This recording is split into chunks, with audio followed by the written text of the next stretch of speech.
very busy tomorrow. He's been covering the 49ers since 2003, a reporter for the Bee for 19 years. Got his start, Jay, with the South Carolina Hilton Head Island Packet. Did you know that? Ooh, yeah, I and did not know that. He used to have to be in a kayak in the sloughs there in South Carolina, delivering the newspaper. Not sure I have that exactly right, but the great Matt Barrows with us. How are you, Matt? I'm great. In fact, I wrote a novel recently that's based on my time at the Hilton Head Island Packet. Really? It's a murder mystery, a detective novel.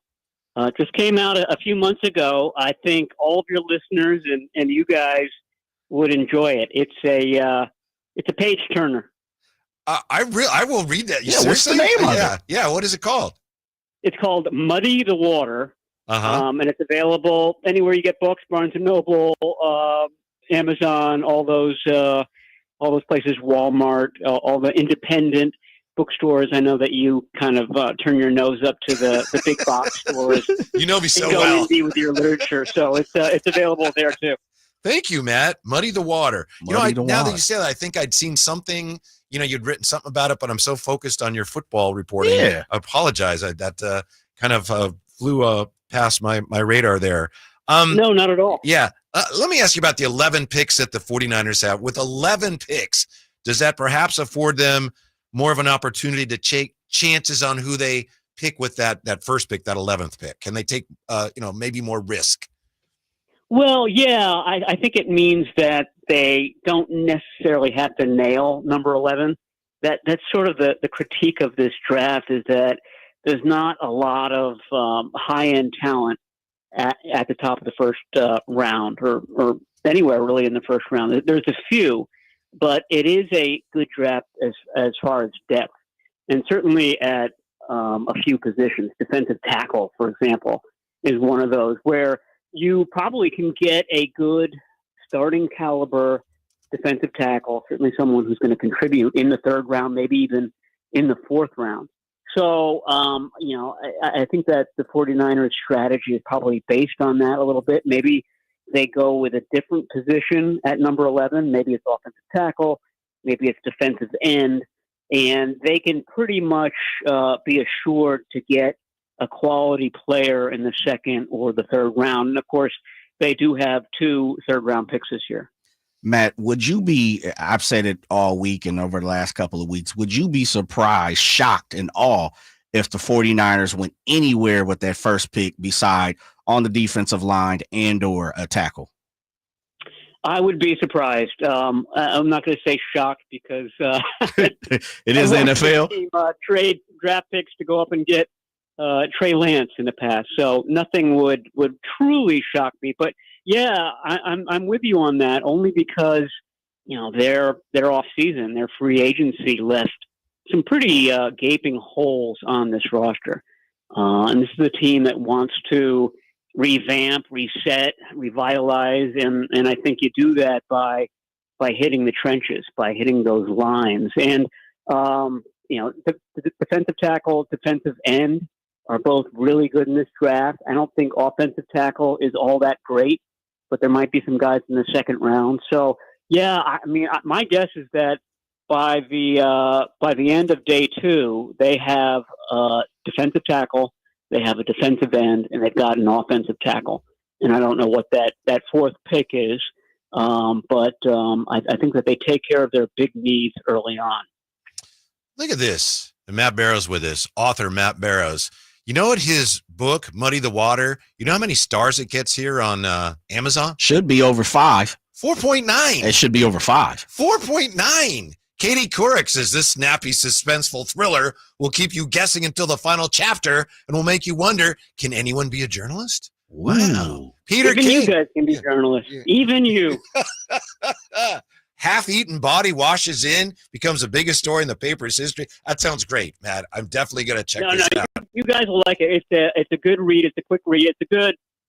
People picked it up for their spring breaks, and I've gotten reports on. I read this by the pool, and it was the perfect book for that. So it's not War and Peace. It's like I said, it's a page turner. Yeah, that's great. You guys will like it. It's a quick read. You get that, Jay? He's saying, I know. Yeah. Okay. Yeah. No, really looking forward to that.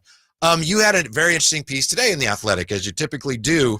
How does Kyle Shanahan go about trying to determine the true football character of a player, since that's so vitally important and so tricky to actually discern before a draft? Yeah, I was a little bit surprised by, my story with him was the idea of it was going to be a little bit different. And one thing happened, and we were supposed to talk one day, and then we were supposed to talk another. And he finally called me up last week, and you could tell that this was on his mind.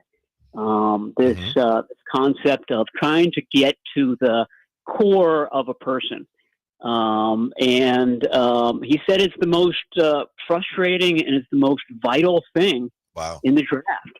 And it's the hardest thing to do because these guys are so well rehearsed now.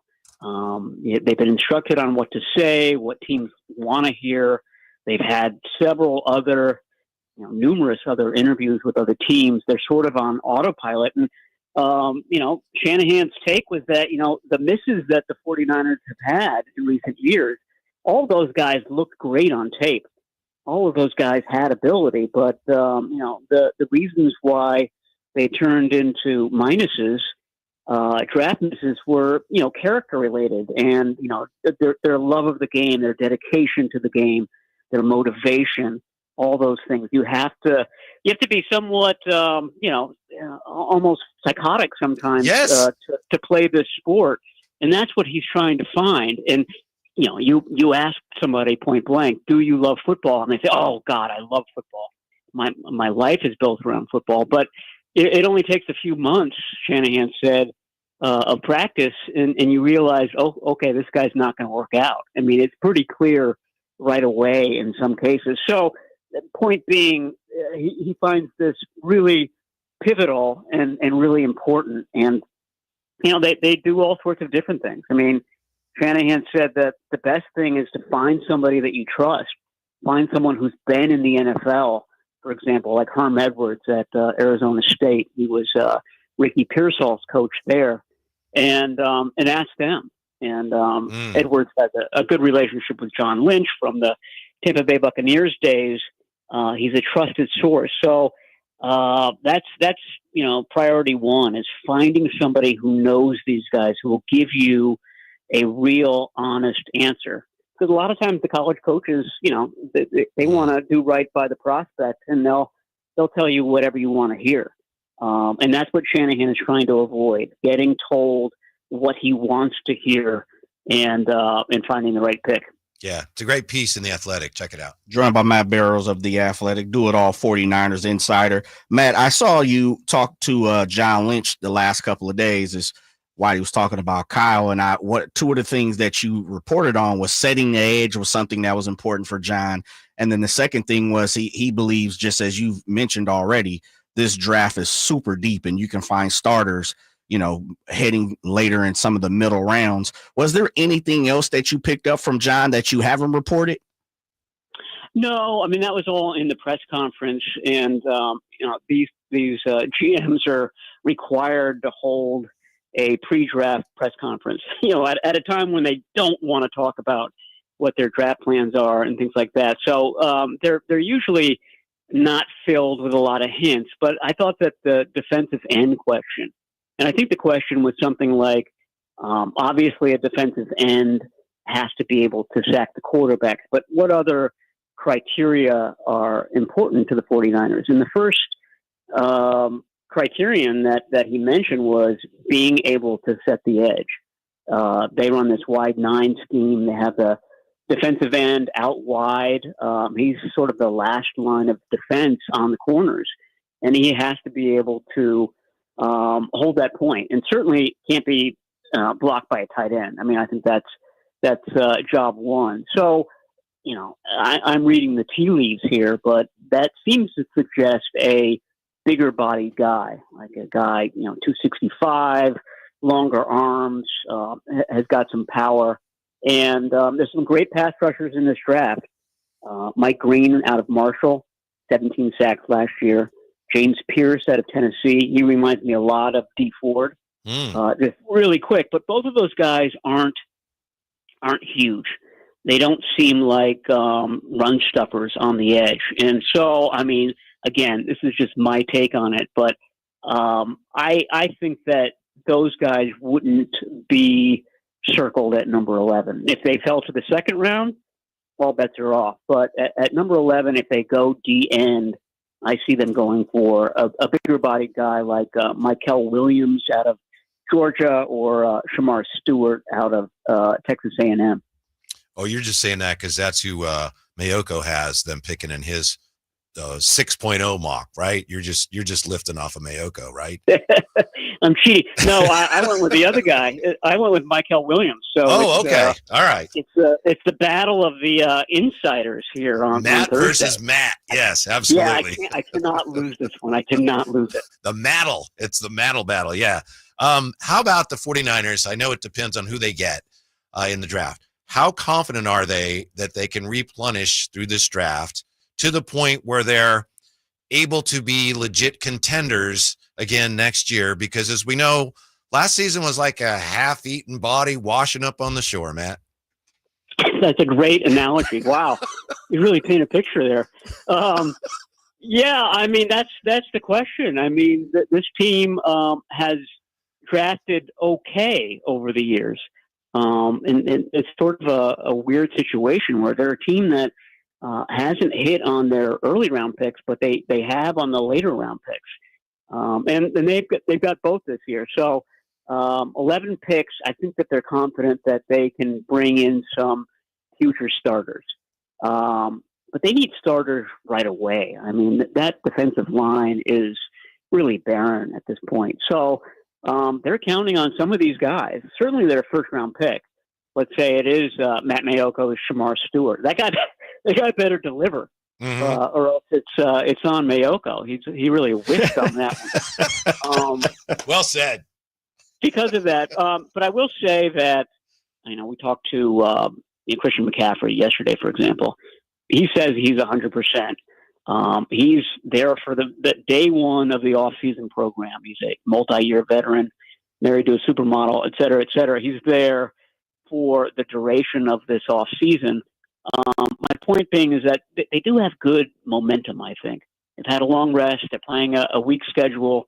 They still have Christian McCaffrey. They've still got George Kittle. They've still got Fred Warner, who talked yesterday as well. There's still a lot of talent on this team. So if they are able to fill these holes, and I don't think they have to be all-world players in year one, but if they can hold serve at those positions, I do think that they have a chance. Obviously, injuries are going to be the big determining factor, the way they always are. They had a injury-filled season last year. They're hoping that that's out of their system, and that they can largely avoid that this year. Matt, we talked about the line, defensive and offensive line. We know there was a huge hole at linebacker. We know we have D winners maybe in the shadows. I haven't really heard that much, especially from guys like yourself when it comes to the draft as far as linebacker position. What's your thoughts on the linebacker position as the 49ers move forward till tomorrow and the weekend? Well, I just mentioned they've got 4 picks on days 1 and 2, and I said I think they're going to have a defensive tackle, a defensive end, and an offensive tackle in 3 of those picks. I think the 4th pick should be linebacker, that weak side role that Dre Greenlaw played. I mean, if 2024 taught us anything, it's that position is very important for making this defense tick. And it's important to Fred Warner as well. So they have brought in, they've certainly looked at that type of linebacker in this draft. They like guys that can move. They like guys that can play coverage. They like, if they had their pick of the litter, they'd pick a Dre Greenlaw type of player. And there's one guy that really kind of fits that description. His name is Chris Paul Jr., and no, Whitey, he's not related to the basketball player. He's an Ole Miss linebacker. The 49ers have done well with Ole Miss linebackers in the past. And this guy could be available there. at the end of the third round. I think the 49ers have picked number 100 in that round. So that would seem to be a really good fit, and would make sense. And, that player would compete with the Winters for that weak side spot, which is an every down spot. Yeah, that kid can leave, because I remember in the commercial with Chris Paul, remember where he dunks and Chris, no! And his friend takes the picture of it. So Chris Paul Jr., he's got a crazy vertical. He showed it off at the combine. Yes. Matt Barrows is our guest from The Athletic. We're catching up on Matt's predictions and thoughts on the NFL draft and what the 49ers will do. Have to ask you about Brock. I apologize. I know that's a very cliche thing to talk about, but fans are interested. Where do you suspect, Matt, things currently are in terms of Brock Purdy's contract negotiations? I know he showed up at camp this week. Yeah, I mean, I was at the owners' meeting early this month, and it didn't seem like they were close at all, the two sides. And I think things have picked up since then. And he was there. He was on hand. His kind of bargaining power is, if he stays away, it's very hard for this offense to get in sync over the offseason.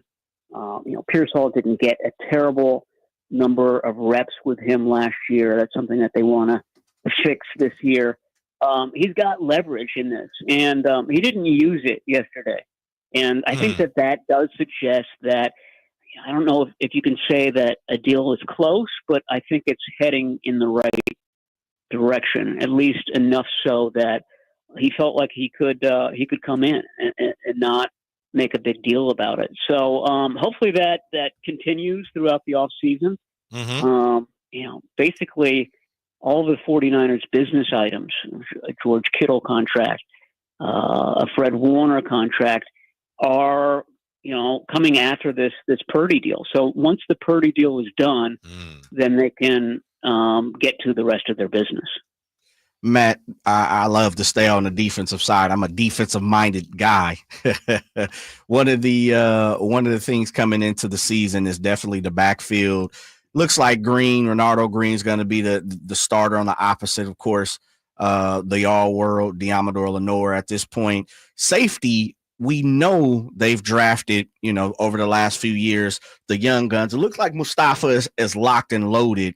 Is there any question opposite of Mustafa? Yeah, I do. I think so. I mean, look what happened last year. Jair Brown was a starter until Talanoa Hufanga came back from his injury. And everybody thought it would be Hufanga and Brown as the starters. I mean, Mustafa was just a rookie. But Mustafa was playing so well that they took Brown out of the lineup when Hufanga came back. And I got to be honest, the secondary looked better in that scenario. So I don't think that Brown has delivered as consistently as they'd like. I'm not saying that they're trying to replace him, but I think that that's a possibility. And they signed two pretty well-traveled safeties in free agency. I don't think that they brought in any safeties for official visits, which usually is a tip-off of kind of what they're thinking as far as the positions that they're going to draft. But I do think that it's certainly not cinched up for Jair Brown at this point. I think that, like I said, they just want to see more consistency out of him. Mustafa really came on last year. It was a good 2024 draft class. Those guys got a lot of repetitions because the roster was so banged up, and for the most part, that group delivered. So I think that's a positive going into the spring. Matt, we appreciate your time. What do you think? At my mock, I have the 49ers at 11 taking young deckhand Ben Broom. Do you think he's going to be available at 11? Oh, I've heard that there's some character issues there. that's from Matt's book. That's one of the key characters here in Muddy the Water. Yeah, you got people searching the internet now for a defensive back named Ben Broom. We appreciate it. Thank you very much, my friend. I know you're super busy. Enjoy the draft, and I look forward very much to your coverage and the next time we chat. All right. That sounds good. Yep. Can't wait to talk to you guys again. Yep. Thank you, Matt. Take care, Matt. Matt Barrows from The Athletic. That character issue that he talked about with us and wrote about. What's the flaw? Yeah. it's so crucial, but it's so hard to know. I've talked to Jerry about